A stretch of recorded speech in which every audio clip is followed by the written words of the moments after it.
En el episodio anterior de Café con helado... El hecho de que esto sucede aquí, y no sucede en tu cabeza, sino en mi cabeza, no determina la existencia del individuo filosóficamente hablando, ni determina la existencia de esa idea de, vuelvo a repetir, de individuo, sino que la existencia de la persona que soy yo, distinta de la idea del individuo o individualismo conceptualizado como concepto, como idea sobre la que la gente reflexiona, la preexistencia o la existencia del individuo no implica la existencia de una conciencia colectiva.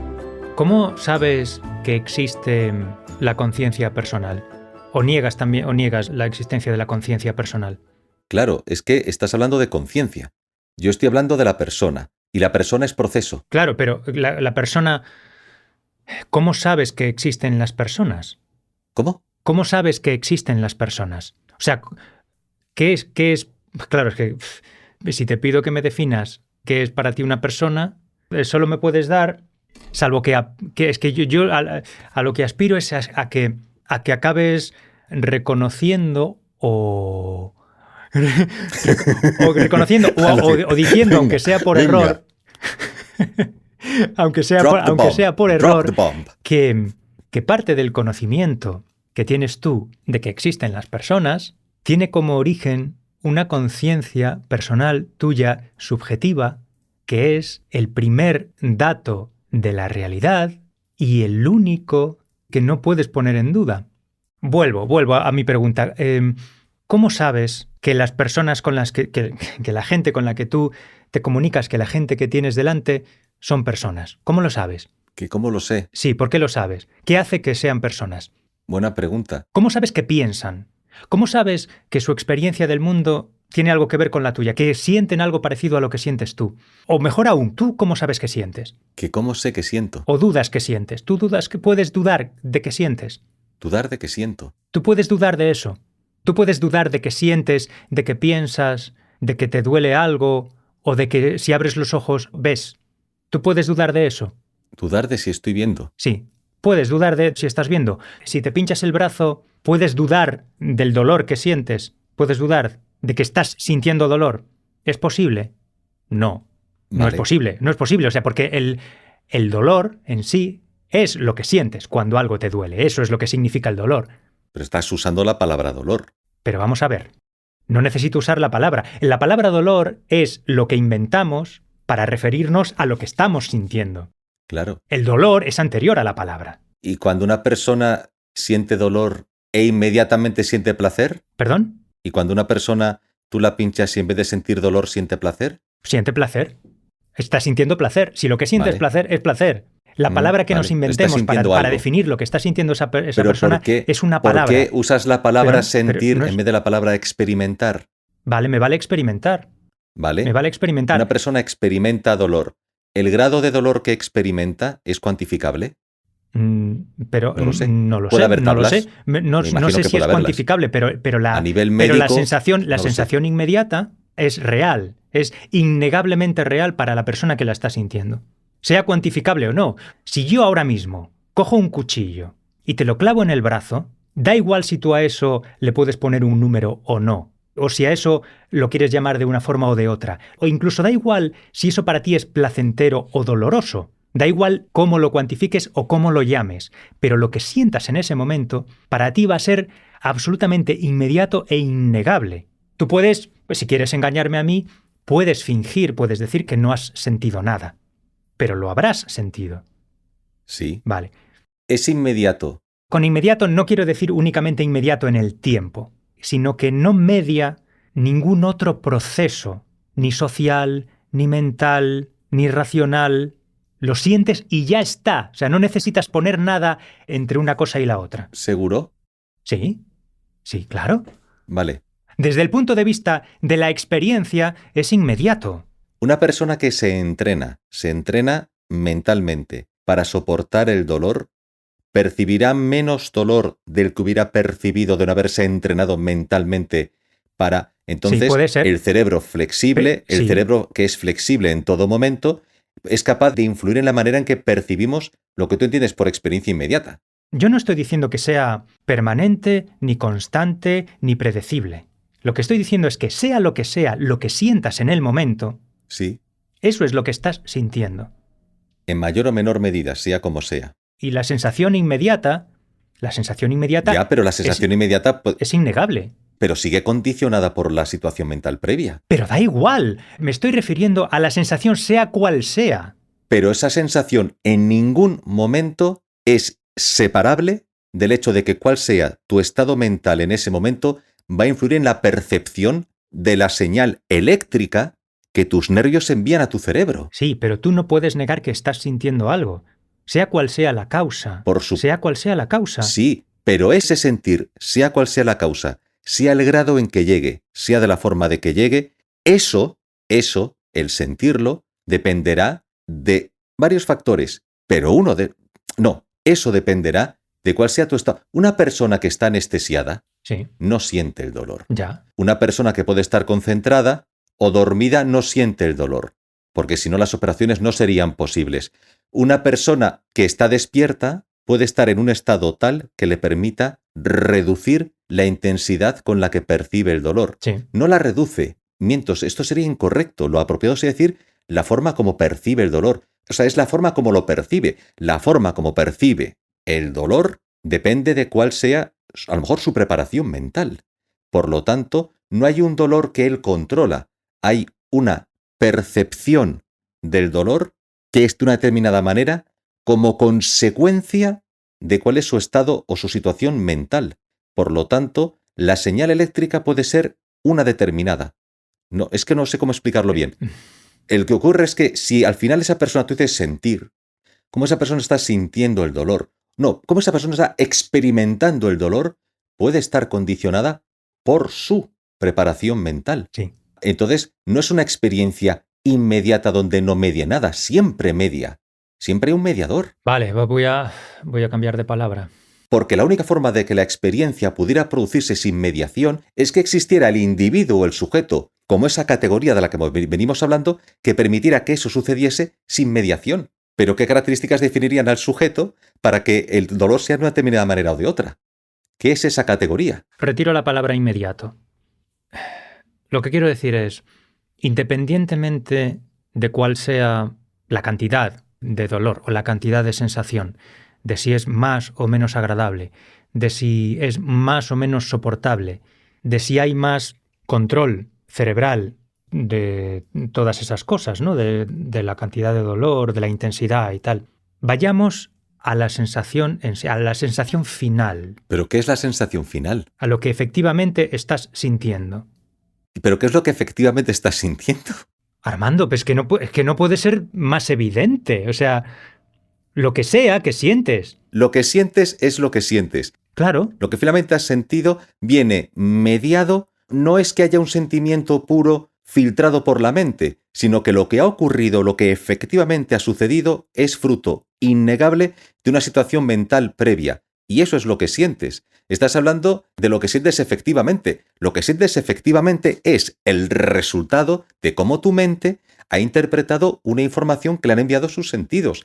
Y la interpretación que tu mente hace de la información que le han enviado los sentidos depende de cuál sea ese estado de tú como persona y tu preparación o lo que sea. Estamos hablando del dolor y me estoy yendo al caso de los que a través de técnicas tal llegan a percibir menos el dolor. La prueba de que es posible es que hay personas que efectivamente a través de una preparación llegan a percibir menos el dolor. Por lo tanto, no es que exista el dolor puro y luego tú con la preparación o no, es que lo que efectivamente estás sintiendo es el resultado de tu preparación previa para interpretar de una forma determinada la señal que recibes. No el dolor, la señal que está recibiendo tu mente, que como está preparada, ya la percibe con una intensidad menor. Pero no hay una cosa efectiva, pura, dada. Todo está mediado por la persona, por la mente. No digo... no digo que el dolor sea una cosa que se te pone ahí y ya está, y la sientes. No estoy diciendo eso. Entonces, ¿qué estás diciendo? Estoy diciendo que sea cual sea la sensación, sí, esa sensación es innegable. Vale. Bien, pero bien. ¿Por qué es innegable? Vale. ¿Por qué es innegable, Armando? ¿Por qué es innegable? ¿Que por qué es innegable? ¿Por qué es innegable? Porque ha sucedido. ¿Y cómo sabes que ha sucedido? Porque lo estoy experimentando. Claro, efectivamente. Vale. Sí. ¿Cómo sabes, si yo te digo que algo me ha dolido, cómo sabes que yo también lo he experimentado? ¿Cómo lo sabes? Bueno, tú podrías mentirme. Sí. Sí, es Pues- verdad, podría decirme, me duele, y no te duele. Imagínate que yo no digo nada, ¿vale? ¿Vale? Imagínate que yo no digo nada. ¿Tú por ti mismo llegarías a la conclusión de que yo, en circunstancias parecidas a las que se dan cuando tú sientes o experimentas dolor, también sentiría o experimentaría un dolor parecido? ¿Llegarías a esa conclusión? Si yo no diese ningún testimonio de mi experiencia de dolor. Tú no das testimonio de tu experiencia de dolor, ni verbalmente ni visualmente. Eso es. No quiero No das decir que sí. no No, das no, a ver, testimonio. lo que estoy diciendo no es si tú me ves así, totalmente estoico con cara de póker y te preguntan, ¿Marcos está experimentando dolor?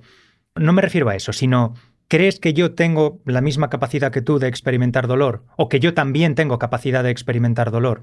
Bueno, en ese caso, es verdad que puedo suponerlo porque yo he experimentado una sensación que está bien. Claro. Yo puedo suponerlo. ¿Y por qué lo supones? ¿Qué te lleva a suponerlo? Suponerlo porque yo lo he experimentado. Claro, exacto, Perfecto. exacto. Bueno, realmente llego a suponerlo no solo porque yo lo he experimentado, sino porque he visto otras personas experimentarlo. En algún momento, Claro, pero ¿por qué sabes que esas personas lo estaban experimentando? Porque se comportaban de una forma parecida a la forma en la que te comportas tú cuando lo experimentas, ya, ¿no? pero la primera vez que a lo mejor yo sentí dolor, no estaba delante de un espejo para saber lo que me estaba. Yo no estaba delante de un espejo para saberlo, para saber qué gesto tenía mi cara. No, pero la primera vez que tú experimentaste dolor, te dolió. ¿Vale? Entonces, a lo mejor la primera vez que tú experimentas dolor, no sabes cómo se comportan las personas cuando experimentan dolor. Pero sí sabes que algo te duele. O sea, no es que lo Sí. sepas racionalmente, no es que estés diciendo, esto que me está pasando se llama dolor. Vale, no, es que ahí sí es una sensación inmediata que te duele. O sea, sientes algo que te resulta desagradable en el cuerpo, ¿vale? Sí, sí. Bien. ¿Cómo llegas a saber? O sea, ¿cuál es el origen de que tú llegues a saber que otra persona está experimentando dolor? Todo parte del conocimiento que tienes tú inmediato del dolor. Del conocimiento subjetivo, No de- personal, real, sentido que tienes del dolor. ¿No depende del aprendizaje social? ¿Depende de una No, me experiencia refiero de mi propio... al origen último. Claro, luego hay un conjunto de datos Vale, que te ayudan una cosa. entre ellos el comportamiento, claro, que te ayudan a saber que los demás también están sintiendo dolor. Yo puedo entender que es muy difícil que una persona pase por la vida sin experimentar dolor, al menos una vez en su vida. Si tú nunca hubieras experimentado dolor, no tendrías ni idea de lo que es el dolor de otras personas. No tendrías ni idea. Claro, la cuestión es la siguiente. Claro, hemos planteado el debate entre el individuo, el debate entre la conciencia subjetiva. Bien, la empatía. Sí. Sí. La Antes de empatía, que vale. se me olvide, perdón, que esto me parece importante. Sí, vale. ¿Cómo podrías saber tú lo que es el dolor ajeno si tú nunca hubieras experimentado dolor propio? Te sería totalmente imposible de concebir. Solo conocerías las palabras que te hubieran enseñado, pero no sabrías realmente lo que es. Sin meternos en otro berenjenal, eso lleva una pregunta. Superman, ¿por qué puede sentir empatía por los seres humanos si jamás ha sentido el dolor que sienten los seres humanos? Algún tipo de dolor ha tenido que sentir para poder sentir empatía. La empatía es imposible sin tener dolor propio. Sin dolor propio es imposible la empatía. Sea dolor físico, dolor emocional, dolor de algún tipo. Sí, vale, es que ahí a lo mejor hay que establecer la distinción, porque yo a un psicópata le puedo pegar un puñetazo y puede que sienta dolor, puede que sienta placer, no lo sé. Pero a un psicópata le puedo pegar un puñetazo y sentirá dolor Sí. en mayor o menor medida. Bien, Sí. pero eso hace que si yo le pego un puñetazo a otra persona y el psicópata lo ve, sienta algo que le duele. El hecho de que sea imprescindible conocer el dolor para sentir empatía no implica necesariamente que el conocimiento del dolor propio lleve a la empatía. El dolor es necesario para la empatía, pero a lo mejor no es suficiente. Pero si tú acabas de decir que el dolor es necesario para la empatía, pero no es suficiente, pues luego tiene que haber algo más. En el caso de los psicópatas parece evidente, ¿no? Que no es suficiente. Parece evidente que no. En ese caso, si tú sientes dolor y eso te podría ayudar a entender el dolor en otros, y experimentarlo como algo negativo que no debes aplicar a otro porque sabes lo que significa para uno mismo, ese aprenderlo en el caso por el tema que lo estoy planteando, en el caso del psicópata, tú le pegas una hostia y dices, ay, me duele, coño, vaya. Pero el psicópata ve a uno pegando una leche a otro y dice, hostia, sino que dice, bueno, sí podría hacerlo yo también. Y me quedaría igual. Una cosa no conlleva a la otra. Lo que yo digo es que es imposible llegar a entender el dolor ajeno sin haber experimentado dolor propio. Es imposible conocer lo que es el dolor en otro sin haberlo vivido uno mismo. Evidentemente. Pero ¿cómo voy a conocer el dolor en el otro si es el otro que lo está experimentando y yo no? No lo conoces directamente. Una cosa es la empatía, que es algo que estudian los antropólogos, los psicólogos, ¿verdad? El tema de la empatía. Yo no voy a experimentar lo que él está experimentando. No. Pero es cierto que yo estoy experimentando algo que es una reacción evolutiva al dolor ajeno en un ser humano que es gregario como nosotros. ¿Bien? La empatía no es lo mismo que el dolor físico. Para ti es imposible experimentar directamente, realmente, el dolor de otra persona. No. No se transfiere de un cuerpo a otro. Todavía. No, cierto. Todavía. Claro. Cierto. Eso es la conciencia, la subjetividad, la experiencia subjetiva. Pero ¿qué tiene que ver eso con la conciencia y la experiencia subjetiva? Es lo mismo. O sea, hemos estado hablando de que yo experimento cosas, de que otro experimenta cosas. Lo que a mí me ha hecho persona, que es el proceso de socialización, de culturización, de aprendizaje, etcétera, que es un proceso dinámico, fluido, constante de plasticidad cerebral, es lo que hace que yo experimente las cosas de una determinada manera. Sí, que las experimentes de una determinada manera, pero no que las experimentes a secas. No, experimentarlas a secas no. Siempre se experimentan de una determinada manera. Eso. Claro. Pero hay una experiencia anterior a la socialización y anterior a la personificación, Armando. Salvo que estés dispuesto a asegurar que solo el Homo sapiens tiene experiencia subjetiva. Yo no sé lo que pasa en la mente de un perro. Yo lo único que sé, bueno, esto ya, claro, es como lo que sé como lo sabes. Vale, me vas a meter en el aprieto que es jodido. ¿Qué motivo tienes para dudar de que el perro siente dolor? Vamos a ver, la cuestión es la siguiente. Yo estoy hablando como el ser humano es un animal como otros animales que existen en la naturaleza, con sus características que lo distinguen de otros animales que existen en la naturaleza. Sí. Bien, perfecto. Partamos de la premisa esencial. Vale. Yo al menos te puedo hablar de un proceso. Tú me estás diciendo que por qué el perro tal y cual, y es la experiencia subjetiva. Pero la experiencia subjetiva determina la existencia de un sujeto.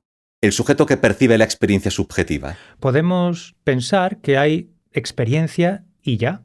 Quizá no necesitemos postular la existencia de sujetos individuales. No lo sé, pero en el caso del ser humano, la reflexión, no nos metamos ya con los animales porque ellos son sin Dios, pero en el caso del ser humano, como otro animal que existe en la naturaleza, con sus características que lo distinguen de otros animales que existen en la naturaleza, y otros animales, sí, las orcas que enseñan a sus crías, sí lo sé, Marcos, sí lo sé.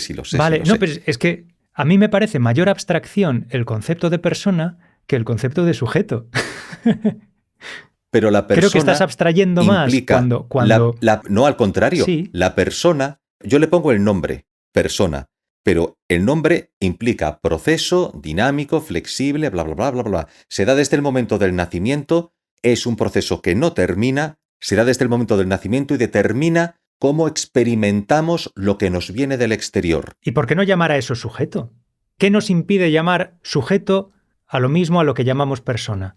Yo no veo ninguna diferencia. Podemos usarlos como sinónimos.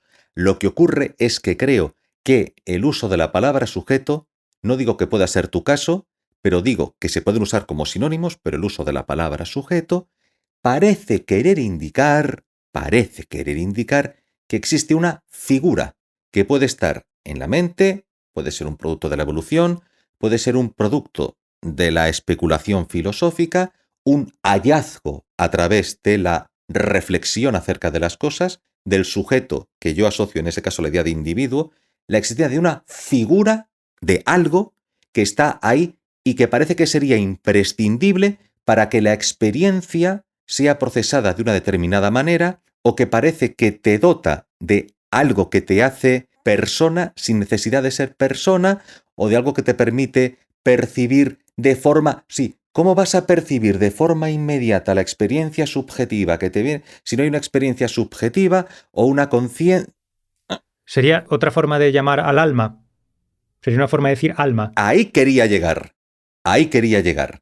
Lo que a mí me ha llevado a esta locura en la que estoy inmerso ahora mismo con el tema de la persona, porque claro, dices, no me quites mi personalidad, no me quites mi yo soy individuo, yo soy... No digo que tú estés... O sea, que ocurre en la sociedad que la gente se expresa de esa manera. Dice, no me quites eso porque entonces me estás quitando la libertad, me estás quitando mi conciencia, no sé qué. Y los que critican esa categoría de individuo como una secularización de la idea de alma o de la gracia dada por una divinidad, bien, no están diciendo que seamos animales tontos, controlables, no, está diciendo que hay una realidad, que es el ser humano en sociedad, se hace persona en sociedad, repito, la persona está aquí. En la cabeza. Mi persona está aquí. En la cabeza. Porque es una vasija, un cerebro, pero no significa que vive en el solipsismo, no vive en el solipsismo, ¿vale? Pero ¿cómo sabes que está Vivo ahí? en sociedad haciendo cosas. Vivo en sociedad haciendo cosas. ¿Cómo sabes que está ahí? En la cabeza. ¿Por qué sé que está aquí? Vale, mi persona está aquí porque está en esta vasija. Vale, voy a decir mente. que Armando ahora mismo se está señalando la cabeza, porque como, o sea, en el podcast no se va a saber. Sí, no se va a saber. Cuando Armando dice vale. Está aquí, todo el rato se está tocando la cabeza, o sea, está indicando que está en la cabeza, en el cerebro. La vasija, mi cráneo. La vasija es mi cráneo y en mi cráneo está mi cerebro, que es un órgano. Ese órgano, cuando yo nazco como ser humano, ¿vale? Y digo el órgano, pero sería incorrecto, porque la existencia es la existencia de todo mi ser como individuo de Homo sapiens sapiens, desde que es bebé hasta que muere, desde que nace hasta que muere. Y el cerebro es solo un órgano de un proceso de interacción con lo que está fuera de mí, que está condicionado por lo que yo soy fisionómicamente, fisiológicamente. Uno de los elementos que están ahí también es mi cerebro. Y mi cerebro, a través de los sentidos, bien, y a través de un proceso de experimentación, socialización, aprendizaje, bla, bla, bla, un proceso dinámico flexible, se forma la persona. Se forma la persona. Sí. Vale. Y la persona está aquí. En la cabeza. Aquí, porque no puedo coger mi cerebro y tú no puedes. Bien, eso es distinto de la categoría filosófica del sujeto o la categoría filosófica del individuo, que viene a suponer que existe una categoría que te hace individuo, que eres individuo sin necesidad de hacerte persona en sociedad, y que es una especie de reflexión acerca de que existieran unos valores, vamos a decir, universales, unos valores universales descubiertos racionalmente, que son los que definen lo que es el individuo, y que esos son universales y universalizables, y que yo, viendo determinados vídeos, determinadas ponencias, se critica esa idea de individuo asociándola a una secularización de la idea del alma. Ya. Claro. Entonces, como categoría filosófica, esa idea de individuo es la que lleva al individualismo, o la idea de conciencia subjetiva, que dice, no, es que es mi conciencia, porque asume que preexiste un individuo, que hay un individuo preexistente que viene dado porque es la vasija, pero con unos planos. Ya, pero ahí, claro, ahí empezamos a divergir, o divergir Sí. o divergir. Marcos, ¿Qué? yo, perdóname, ya sé que, no, perdóname, llevo 2 horas y 5 minutos de grabación. Sí. En el archivo. Sí. Esto es peligroso. Vale. Nada, te iba a decir simplemente que Diverger. Con lo que estabas diciendo, empezábamos a divergir de lo que yo entendía por experiencia subjetiva. O sea, no es lo mismo a lo que tú te estabas refiriendo ahora.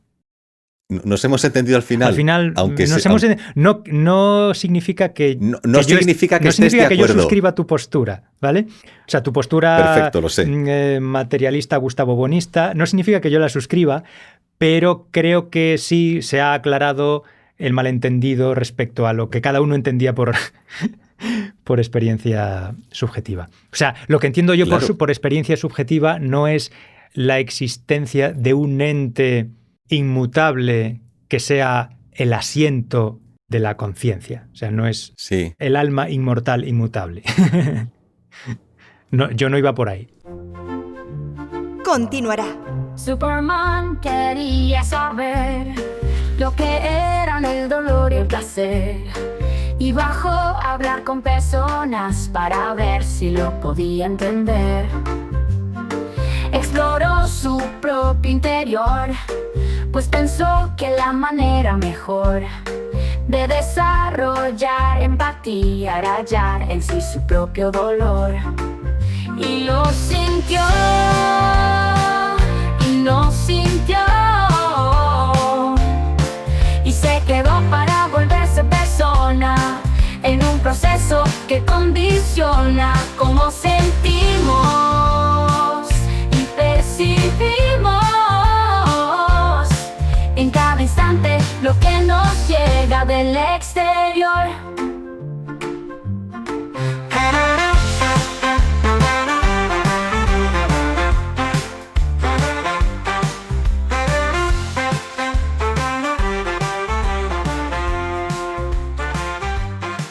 Superman quería saber lo que